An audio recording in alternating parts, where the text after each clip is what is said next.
Friend, good morning. So మనం టమాటీ రసం పెడుతున్నాం ఫ్రెండ్. ఎందుకంటే పెసరపప్పు కొంచెం ఉడకబెట్టి ఇందులో వేసేసి కొత్తిమీర ఎక్కువ, టమాటీలు ఎక్కువ, చింతపండు ఇంతే, కరివేపాకు పుదీనా ఎక్కువ, ధనియాల పొడి, జీలకర్ర పొడి, వాము, మెంతులు, సో అల్లం కూడా ఇంత చితగొట్టి వేయాలి.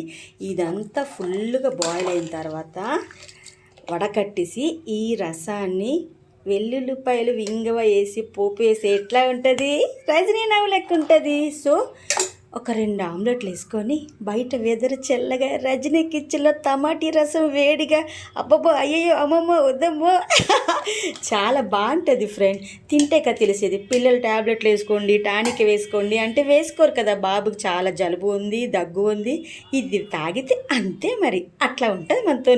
వాము, మెంతులు, మిరియాలు చితగొట్టి వెయ్యాలి. వాము, మెంతులు ఖచ్చితంగా వెయ్యాలి. సో నేను చెప్తున్నాను, ఎందుకంటే ఇన్స్టా ఎక్కువ టైం తీసుకోవట్లేదు, యూట్యూబ్ తీసుకుంటుంది. అందరూ బాగుండాలి, అందరూ రజనీ ఉండాలి.